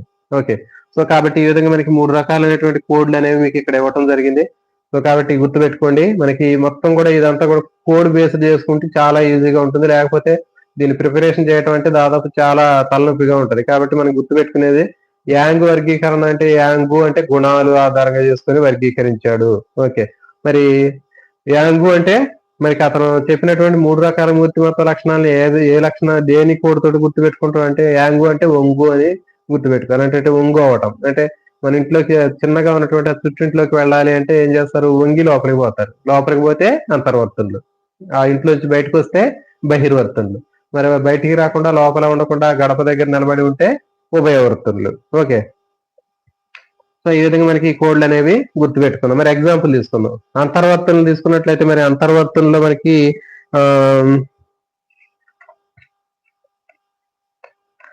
అంతర్వర్తనలు ఎగ్జాంపుల్ తీసుకుందాం. రాజమౌళి అని నేను రాయటం జరిగింది. ఫేమస్ డైరెక్టర్ రాజమౌళిని మనం అంతర్వర్తనలుగా చెప్పడం జరిగింది. ఎగ్జాంపుల్ తీసుకుంటే వీళ్ళు ఎట్లా ఉంటారంటే మూర్తిమత్త లక్షణాల్లో ముభావంగా ఉంటారు, ఉపసంహరణ ధోరణితో ఉంటారు. నెక్స్ట్ తమలో తామే ఆలోచించుకుంటూ ఏకాకులుగా ఉండడానికి ఇష్టపడుతూ ఉంటారు. ఇంకా ఎక్కువ తత్వవేత్తలు కానివ్వండి, కవులు గాని, రచయితలు గాని, శాస్త్రవేత్తలు గాని ఈ రకానికి చెందుతారు. ఎందుకంటే వీళ్ళందరూ కూడా అవుట్పుట్ తీసుకురావాలి. అంటే ఏదైనా ఒక విషయాన్ని గురించి ఆలోచిస్తేనే వాళ్ళు ఒంటరిగా ఉండి ఏకాకులుగా ఉండి ఆలోచిస్తేనే వాళ్ళకి ఆలోచనలు అనే థాట్స్ అనేవి వస్తాయి. ఫర్ ఎగ్జాంపుల్ చూడండి, తత్వవేత్తలు ఏదైనా రాయాలన్నా గానీ, కవులు రాయాలన్నా గానీ, రచయితలు గాని, శాస్త్రవేత్తలు గాని ఏదైనా ఒక విషయాన్ని చెప్పాలి అంటే, ఒక విషయం మీద పరిశోధన చేయాలి అంటే వాళ్ళు ఒంటరిగా ఉండి ఆలోచిస్తేనే వాళ్ళకి సమాధానం దొరుకుతుంది. కాబట్టి అంతర్వర్తులు, వీళ్ళందరూ కూడా అంతర్వర్తులుగా ఎగ్జాంపుల్ చెప్పొచ్చు. మనం రాజమౌళిని ఎగ్జాంపుల్ తీసుకొని మనం అంతర్వర్తులు అంటే రాయటం జరిగింది. నెక్స్ట్ బహిర్వర్తనులు అంటే చూడండి, మల్లారెడ్డి తర్వాత రోజీ అని రాయటం జరిగింది. మల్లారెడ్డి తీసుకున్నట్లయితే లక్షణాలు, ఇప్పుడు అతని పేరు వింటే మనకి ఈజీగా లక్షణాలన్నీ కూడా మనం చెప్పగలుగుతాం, అక్కడ లేకుండా అని చెప్పొచ్చు. బహిర్వర్తనులు అనేటటువంటి ఎగ్జాంపుల్ తీసుకుని మల్లారెడ్డి అని చెప్పాను. ఏంటంటే సంఘజీవి. ఉల్లాస ప్రియులు, వదరుబోతులు అంటే మాటలు ఎక్కువ మాట్లాడుతుంటారు, జీవితాన్ని వినోదంగా గడుపుతారు, చింతన సామర్థ్యం తక్కువ, రాజకీయ నాయకులు, సంఘ సేవకులు, నటులు, వ్యాపారవేత్తలు. మొత్తం 100% ఇతనికి బాగా సెట్ అయింది ఇది. ఓకే. తర్వాత ఇంకా రోజా కూడా రాయొచ్చు. ఓకే, రోజాని కూడా ఇక్కడ రాయటం జరిగింది. సంఘజీవులు, ఉల్లాస ప్రియులు, వదరబోతులు, జీవితాన్ని వినోదం గడుపుతారు, చింతన సామర్థ్యం ఎక్కువ తక్కువ, రాజకీయ నాయకులు, ఓకే, సంఘ సేవకులు, నటులు, వ్యాపారవేత్తలు ఈ రకానికి చెందిన వాళ్ళు. సో కాబట్టి మనకి బహిర్వర్తనలో మనకి మల్లారెడ్డి రోజా పేర్లు రాయటం జరిగింది. నెక్స్ట్ ఉభయవర్తనులు.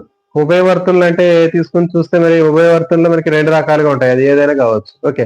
అంటే అంతర్వర్తనలాగాను లేకపోతే బహిర్వర్తనలాగా ఉంటే వాటిని ఉభయవర్తనులు అంటారు. అంటే జనరల్ గా ఏ ఒక్క వ్యక్తి కూడా మనకి కంప్లీట్ గా అంతర్వర్తనలాగా గానీ లేకపోతే బహిర్వర్తనలాగా గానీ ఉండడు. అందులో కొన్ని క్యారెక్టర్స్ ఉంటాయి. ఇందులో కొన్ని క్యారెక్టర్లు కూడా ఒక్కొక్క వ్యక్తిలో కనిపిస్తూ ఉంటాయి. అట్లా ఉన్నట్లయితే వాళ్ళని ఉభయవర్తనులు అని చెప్తారు. నెక్స్ట్ స్పాంగర్. స్పాంగర్ అనేటటువంటి ఇతను చూడండి విలువల ఆధారంగా చేసుకుని వర్గీకరించాడని చెప్పాం. ఓకే, మరి విలువల ఆధారంగా చేసుకుని వర్గీకరించాడు అంటే మన కోడ్ ఎట్లా గుర్తుపెట్టుకోవచ్చు అంటే చూడండి, స్పాంగర్, 6 అనే పదం ఉంది. అంటే 6 అనేటటువంటి ఒక విలువ ఉంది. కాబట్టి విలువల ఆధారంగా చేసుకుని వర్గీకరించినటువంటి వర్గీకరణ ఏది అంటే స్పాంగర్ వర్గీకరణ. ఓకే, నెక్స్ట్ మరి ఇతను విలువల ఆధారంగా చేసుకుని వర్గీకరించినప్పుడు మొత్తం ఇతను 6 రకాలైనటువంటి విలువలను ఆధారంగా చేసుకుని అతను వర్గీకరించడం జరిగింది. మరి 6 రకాలైనటువంటి విలువలు ఏంటి అంటే చూడండి, సైద్ధాంతిక విలువలు, సైద్ధాంతిక విలువలు, ఆర్థిక విలువలు, సాంఘిక విలువలు, రాజకీయ విలువలు, ఓకే, నెక్స్ట్ మత విలువలు, సౌందర్య ఆరాధన విలువలు. ఇట్లా మనకి 6 రకాలైనటువంటి ఏంటి విలువలు అనేవి ఆధారంగా చేసుకుని స్పాంగర్ వర్గీకరించడం జరిగింది. చూడండి ఇక్కడ మనకి స్పాంగార్ అంటే 6 అనే పదం కనిపిస్తుందని చెప్పి, కాబట్టి 6 అంటే ఒక విలువ, విలువల ఆధారంగా చేసుకున్నాడు. మరి అట్లా ఇంకొకటి కూడా ఉంది, క్రేష్మార్. క్రేష్మార్ లో కూడా 6 ఉంది, చాలా జాగ్రత్తగా గుర్తుపెట్టుకోండి. మరి 6 సార్ 6 అని చెప్పారు కదా అని చెప్పేసి క్రేష్మార్ దగ్గర కూడా 6 నెంబర్ ఉపయోగించి విలువలు అని చెప్పకూడదు. ఎందుకంటే అక్కడ క్రేష్మార్ లో క్రిష్ అనే పదాన్ని కట్ చేసి కృష్ణే వాడుకోవాలి మనం. ఓకే, సో కాబట్టి మనం ఒకసారి కోడ్ పెట్టుకున్నప్పుడు కూడా మనం ఏమరపాటుగా టక్కన పెట్టేయకూడదు. ఒకసారి కూడా మనం ఆలోచించుకోవాలి. ఎందుకంటే ఇవి రెండు కూడా అక్కడ క్లాష్ అయినాయి. క్రేష్మర్ అనేటటువంటి దాంట్లో 6 ఉంది, నెక్స్ట్ స్పాంగర్ అనే దాంట్లో కూడా 6 ఉంది. కాబట్టి మనం ఏం గుర్తు పెట్టుకోవాలి అంటే ముందుగా క్రేష్మర్ తీసుకుందాం అనుకోండి. ఆ క్రేష్మర్ తీసుకుంటే క్రేష్మర్ లో మనకి క్రిష్ అనే పదాన్ని మనం తీసుకోవాలి మనం. ఓకే, క్రిష్ అనే డైరెక్టర్ అని చెప్పారు, సో అక్కడ వరకు అది అయిపోయింది. నెక్స్ట్ స్పాంగర్. స్పాంగర్ అంటే అందులోనే 6 అనే పదం ఉంది కాబట్టి 6 అనేటటువంటి విలువ ఉంది కాబట్టి అది విలువల ఆధారంగా చేసుకుని చేసినటువంటి వర్గీకరణ. సో మరి ఈ వర్గీకరణలు ఎట్లుంటాయో చూద్దాం.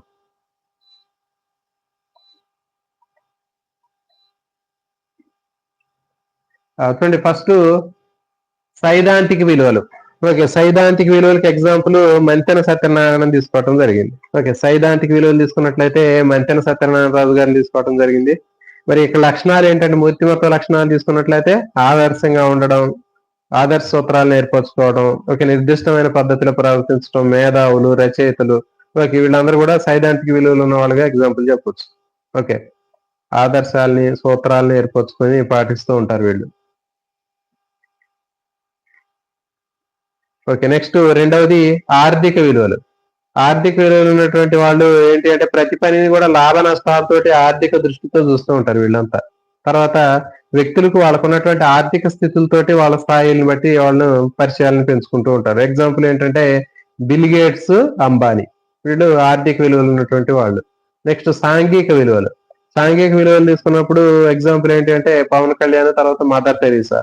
వీళ్ళు ఏంటంటే సంఘం కోసం పాటుపడుతూ ఉద్యమాలు నడిపిస్తూ ఉంటారు, సంఘ సేవలో ఆసక్తిని చూపిస్తూ ఉంటారు, నెక్స్ట్ నాయకత్వాన్ని వహిస్తూ ఉంటారు. కాబట్టి వీళ్ళకి ఎగ్జాంపుల్ ఎవరంటే మదర్ తెరీసా కానివ్వండి, ఇంకా పవన్ కళ్యాణ్ కానీ సాంఘిక విలువలో ఉన్నటువంటి వ్యక్తులకి ఎగ్జాంపుల్ తీసుకోవచ్చు. నెక్స్ట్ మత విలువలు. ఓకే, మత విలువలు తీసుకున్నట్లయితే మత విలువలు ఉన్నటువంటి వ్యక్తులకి ఎగ్జాంపుల్ ఎవరు అంటే చూడండి కేఏ పాల్. ఓకే, కేఏ పాల్ గారు మనకి మత విలువలు ఉన్నటువంటి వాళ్ళకి ఎగ్జాంపుల్ గా తీసుకోవచ్చు. ఏంటి అంటే వీళ్ళు మత విలువలు ఎక్కువగా వీళ్ళు మత విషయాలపైన ఎక్కువ విశ్వాసం ఎక్కువ ఉంటుంది, మతానికి సంబంధించినటువంటి విషయాలపైన ఎక్కువ విశ్వాసం ఉంటుంది. తర్వాత మత సూత్రాల ఆధారంగా వాళ్ళు జీవిస్తూ ఉంటారు, ఇతరులను కూడా జీవింపజేస్తూ ఉంటారు. కాబట్టి ఈ విధంగా మత విలువలు ఉన్న వాళ్ళ ఎగ్జాంపుల్ ఎవరు అంటే మనకి కేఏ పాల్. నెక్స్ట్ రాజకీయ విలువలు.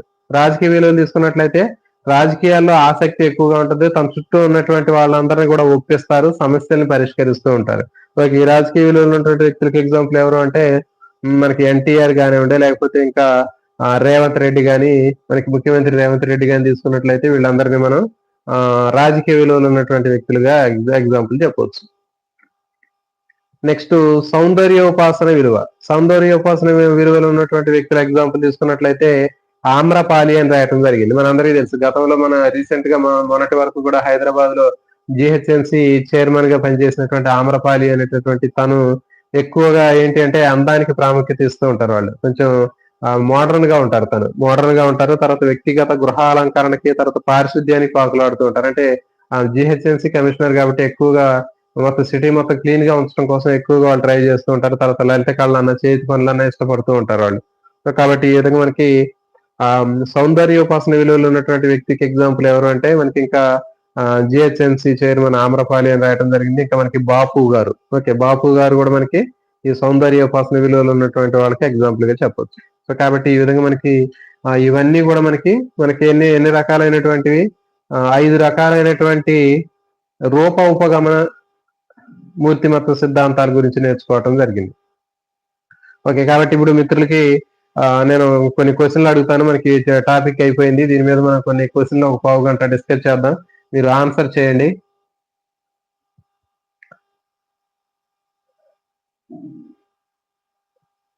చూడండి, ఫస్ట్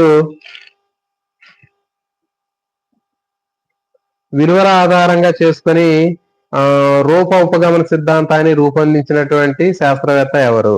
విలువల ఆధారంగా చేసుకొని రూప ఉపగమన సిద్ధాంతాన్ని రూపొందించింది ఎవరు? ఆన్సర్ మీరు మెసేజ్ చేయండి. విలువల ఆధారంగా చేసుకొని రూప ఉపగమన సిద్ధాంతాన్ని రూపొందించినటువంటి శాస్త్రవేత్త ఎవరు?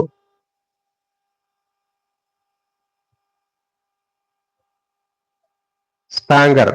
మిత్రులు, లైవ్ లో ఉన్నటువంటి మిత్రులు ఆన్సర్ చేయండి. ఎందుకంటే ఇప్పుడు మనకి టాపిక్ అయిపోయింది. టాపిక్ అయిపోయిన తర్వాత వీటి మీద మన క్వశ్చన్లు మనం డిస్కస్ చేస్తున్నాం. కాబట్టి మీరు ఆన్సర్ చేసినట్లయితే మీరు ఈజీగా గుర్తించగలుగుతారు. కాబట్టి మీరు ఆన్సర్ చేయండి. మీరు ఆ స్క్రీన్ మీద ఉన్నటువంటి ఇచ్చినటువంటి అంశాలు మీరు చూసినట్లయితే ఈజీగా కీవర్డ్స్ అవన్నీ చూస్తే ఈజీగా మీరు గుర్తుపెట్టుకోవచ్చు. సో కాబట్టి ఇంకో క్వశ్చన్. క్రేష్మర్ ఏ లక్షణం ఆధారంగా చేసుకుని అతను మూర్తిమత్వాన్ని వివరించడం జరిగింది? చెప్పండి. క్రేష్మర్ ఏ లక్షణాన్ని ఆధారంగా చేసుకుని అతను మూర్తిమత్వ లక్షణాన్ని వివరించడం జరిగింది? రూపోపగమన సిద్ధాంతాన్ని వివరించాడు. క్రేష్మర్ ఏ లక్షణాన్ని ఆధారంగా చేసుకుని రూపోపగమన సిద్ధాంతాన్ని రూపొందించాడు? లైవ్ లో ఉన్నటువంటి మిత్రులు ఆన్సర్ చేయండి. ఎందుకంటే ఆన్సర్ చేయకపోతే మళ్ళీ మనకి సెషన్ అనేది మనం క్లోజ్ చేయడానికి అవకాశం ఉంటుంది. మీరు ఆన్సర్ చేసినట్లయితే ఇప్పుడు చెప్పడం అనేది నా సైడ్ నుంచి అయిపోయింది. మరి మీ సైడ్ నుంచి మీరు ఆన్సర్ చేసినట్లయితే మీకు ఎక్కువగా ఆన్సర్లు గుర్తు రావడానికి అవకాశం ఉంటుంది. కాబట్టి చూడండి, విలువలు అంటే చూడండి, విలువల ఆధారంగా చేసుకుని చేసినటువంటి వర్గీకరణ అంటే ఏంటి? స్పాంగర్ అని చెప్పాను.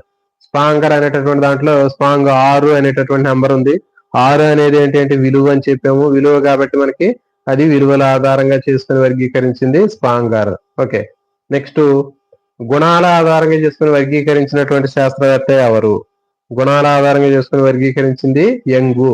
ఎందుకంటే అక్కడ చూడండి మనకి యంగు అన్నప్పుడు గు అనేటటువంటిది గుణముకి సంబంధించింది.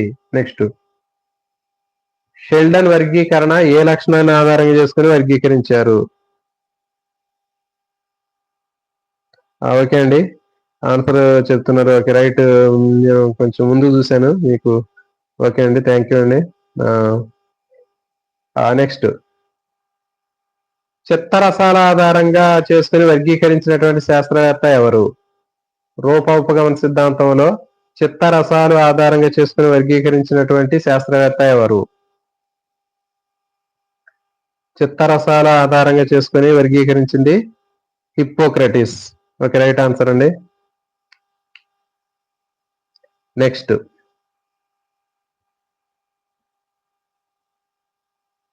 క్రిస్మర్ వర్గీకరణలో ఉన్నటువంటి అంశాలు చెప్పండి. క్రిస్మర్ వర్గీకరణలో మూర్తిమత్వ అంశాలు ఏమిటి, మూర్తిమత్వ రకాలు ఏమిటి? క్రిస్మర్ అంటే పికప్ అని గుర్తుపెట్టుకోవాలి. క్రిష్ చెప్పాం. క్రిష్ అనే డైరెక్టర్ ఏం చేశాడు, పికప్ ఉన్న కార్ ని తీసుకున్నాడు. కాబట్టి పికప్ అంటే పేవర్ కాయలు, క్రీడాకాయలు, ప్రాన్స్ కాయలు.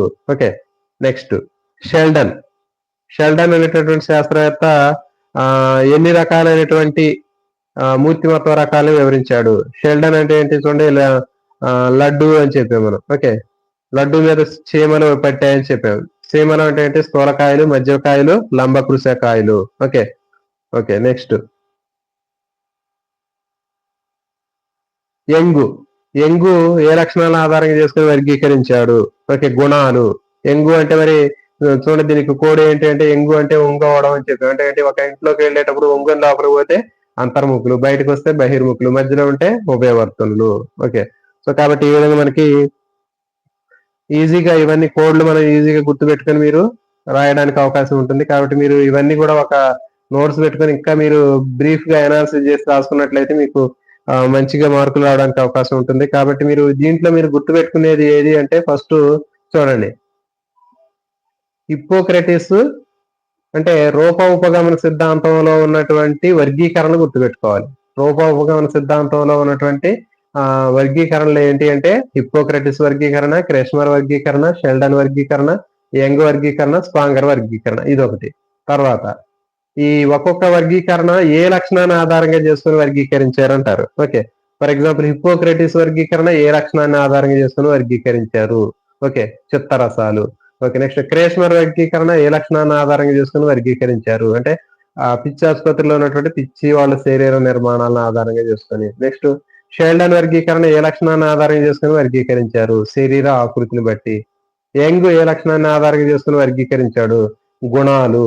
నెక్స్ట్ స్పాంగర్ ఏ లక్షణాన్ని ఆధారంగా చేసుకుని వర్గీకరించారు అంటే ఏంటి, స్పాంగర్ 6 అనేది విలువ, కాబట్టి విలువల ఆధారంగా చేసుకుని వర్గీకరించారు.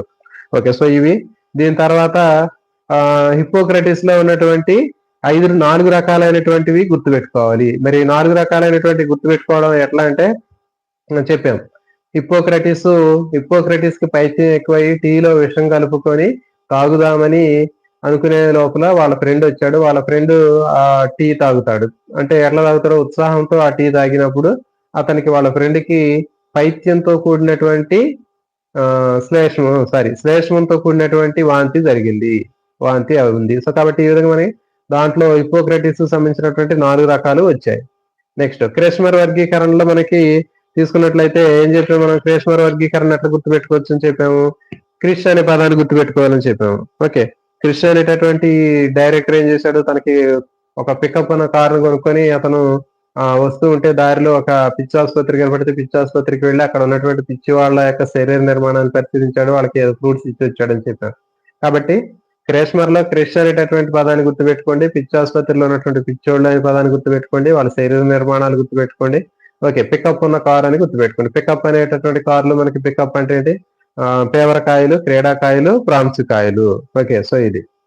నెక్స్ట్ షెల్డన్ వర్గీకరణలో లడ్డు అని గుర్తుపెట్టుకోండి. అంటే లడ్డుగా ఉండే శరీరాకృతిని బట్టి అతను షెల్డన్ వర్గీకరణ చేశాడు. ఓకే, మరి ఎట్లా గుర్తుపెట్టుకోవాలి ఆ 3 రకాలు అంటే షెల్డన్ అంటే లడ్డు అనే దాని మీద లడ్డూకి సీమలు ఎక్కాయి. కాబట్టి సీమలు అంటే ఏంటి, స్థూలకాయలు, మధ్యమకాయలు, లంబకృశ కాయలు. ఓకే, సో ఇవి. నెక్స్ట్ యాంగ్ వర్గీకరణ. యాంగు అనేటటువంటిది గుణాల ఆధారంగా చేసుకుని వర్గీకరించాడని చెప్పారు. అంటే ఏంటి, యంగు అంటే ఏంటి, ఆ 3 రకాలు ఎట్లా గుర్తుపెట్టుకోవాలి అంటే, యాంగు అంటే ఏంటి, ఒంగోవడం అంటే ఏంటి, ఒక చిన్న సుట్టింట్లోకి వెళ్ళేటప్పుడు, గుడిసెలోకి వెళ్ళేటప్పుడు ఒంగోలు లోపలికి పోతారు. ఒంగోలు లోపలికి పోయిన అంటే దేనికి సంబంధించింది, యాంగుకు సంబంధించింది. లోపలికి పోతే అంతర్వర్తనలు, బయటకు వస్తే బహిర్వర్తనలు, మధ్యలో ఉంటే ఉభయవర్తనలు. ఓకే, నెక్స్ట్ స్పాంగర్ అనేటటువంటి దాంట్లో 6 అనేటటువంటి విలువ ఉంది. కాబట్టి విలువల ఆధారంగా చేసుకుని వర్గీకరణ. కాబట్టి ఈ 6 రకాలైనటువంటి విలువలు మనం గుర్తుపెట్టుకోవాల్సిన అవసరం లేదు. ఓకే, ఈ విలువలు మనకి జనరల్ గా తెలుస్తూనే ఉన్నాయి. కాబట్టి వీటిని మనం మొత్తం గుర్తుపెట్టుకోవాల్సిన అవసరం లేదు. యంగ్ వర్గీకరణ, షెల్డన్ వర్గీకరణ, క్రేస్మర్ వర్గీకరణ, హిప్పోక్రటిస్ వర్గీకరణలో ఉన్నటువంటి ఖచ్చితంగా గుర్తుపెట్టుకోవాలి. ఓకే, వాటికి వాటిలో ఉండేటటువంటి రసాలు అనేటటువంటివి, తర్వాత వాళ్ళకి సంబంధించిన లక్షణాలు అనేవి కూడా చాలా తక్కువగా అడుగుతారు. కానీ ఏ రకంలో ఏ రకమైనటువంటి మూర్తిమత్వం ఉందని అడిగే అవకాశం ఉంటుంది. సో కాబట్టి ఈ రోజు మనకి రూప ఉపగమన సిద్ధాంతాన్ని మనం పూర్తి చేయడం జరిగింది. రేపు లక్షణాంశం, సమగ్ర నిర్మితి సిద్ధాంతం. అయితే ఈ లక్షణాంశం కూడా పెద్దగా ఇంపార్టెంట్ కాదు. జస్ట్ మనకి సింపుల్ గా ఒక పారాగ్రాఫ్ మాత్రమే ఉంటది. నెక్స్ట్ సమగ్ర నిర్మితి సిద్ధాంతం అనేది చాలా ముఖ్యమైనటువంటిది. ఇది కూడా దాదాపు ఇప్పుడు ఎంత అయితే ఉందో అంతే ఉంటది ఇది కూడా. కాబట్టి ఖచ్చితంగా వీటి నుంచి కూడా బిట్‌ని ఎక్స్‌పెక్ట్ చేసేటటువంటి క్వెషన్ సమగ్ర నిర్మితి సిద్ధాంతం. ఈ సమగ్ర నిర్మితి సిద్ధాంతం అనేది ఎట్లా ఉంటది ఏంటనేది మనం నెక్స్ట్ క్లాస్‌లో చూద్దాం.